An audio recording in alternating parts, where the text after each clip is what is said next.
اعوذ باللہ من الشیطان الرجیم بسم اللہ الرحمن الرحیم السلام علیکم ورحمۃ اللہ وبرکاتہ المغفرہ۔ امید کرتی ہوں کہ آپ سب خیر و عافیت سے ہوں گے۔ اللہ عز و جل آپ سب کو خیر و عافیت سے رکھے، آمین۔ تو ناظرین کرام، آج کا ہمارا ٹاپک ہے کہ ہفتے میں کتنی بار ہم بستری کرنی چاہیے۔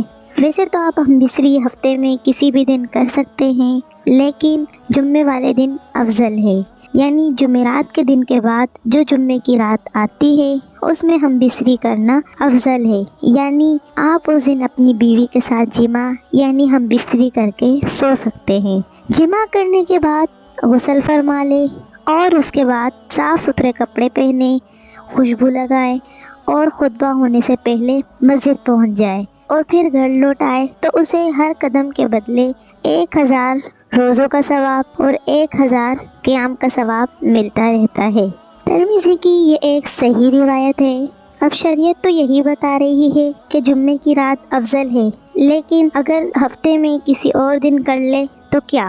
تو اس معاملے میں کوئی ممانعت نہیں ہے۔ مثلاً کہ آپ ہفتے میں کسی بھی دن کر سکتے ہیں، لیکن جمعے والے دن ہم بستری کرنا افضل ہے۔ اب آپ دیکھیں کہ ایک شخص ہے، اس کا بالکل بھی دل نہیں چاہ رہا، نہ ہی ایک ہفتے میں نہ ہی مہینے میں، لیکن وہ جمعے والے دن اس نیت سے ہم بستری کرتا ہے کہ افضل ہے اور کتنا ہی ثواب ہے، کیونکہ جمعے کے رات سال کے روزے اور 1 سال کا قیام، دیکھیں کتنا فائدہ ہو رہا ہے۔ تو اسی طرح انسان جمع کر لے تو اس پر غسل واجب ہو جاتا ہے، اور ایسا ہرگز نہیں ہے کہ آپ رات کے وقت ہی ہم بستری کر سکتے ہیں، دن یا رات کی اس میں کوئی ممانعت نہیں ہے۔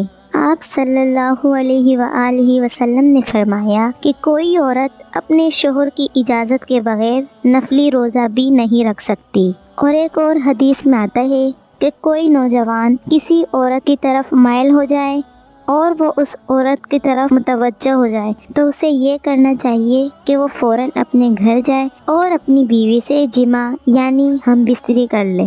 اس بات سے کیا ثابت ہوتا ہے کہ عورت اپنے شوہر کی اجازت کے بغیر نفلی روزہ بھی نہیں رکھ سکتی۔ تو اس کا مطلب یہی ہے کہ آپ کے شوہر کو اس کی ضرورت ہو اور آپ روزہ رکھ لیں، تو اسی لیے ان سے اجازت ضروری ہے۔ شوہر سے اجازت لینے کا مقصد یہی ہے کہ آپ ان سے پوچھ لیں کہ میں روزہ رکھوں، کیونکہ ہو سکتا ہے کہ ان کا دل ہو دن کے وقت ہم بستری کرنے کا اور آپ روزے سے ہو، تو اسی وجہ سے شریعت بھی یہی کہتی ہے کہ اپنے شوہر سے اجازت لے کر روزہ رکھ سکتے ہیں۔ اور دوسری روایت میں نے بیان کی کہ مرد کا دل دوسری عورت کی جانب مائل ہونے لگے تو وہ اپنی بیوی سے ہمکنار یعنی ہم بستری کر لے۔ اس کا مطلب یہ ہے کہ آپ نے کسی عورت کو دیکھ لیا اور آپ اس کی طرف مائل ہو رہے ہیں تو آپ فوراً اپنی بیوی سے جمع کر سکتے ہیں۔ ہم بستری کے لیے دن یا رات کا کوئی وقت بھی مقرر نہیں ہے۔ میرے اس ویڈیو میں یہ پیغام تھا کہ آپ کا جب دل چاہے ہفتے میں 1 بار 2 بار یا کسی بھی وقت آپ ہم بستری کر سکتے ہیں، نہ ہی کوئی دن مقرر ہے، نہ ہی کوئی دن اور رات کی کوئی ممانعت ہے۔ امید کرتی ہوں کہ آج کی ہماری ویڈیو آپ کو پسند آئی ہوگی۔ مزید اس طرح کی ویڈیوز دیکھنے کے لیے ہمارے چینل اسلامک سینٹر کو سبسکرائب کریں۔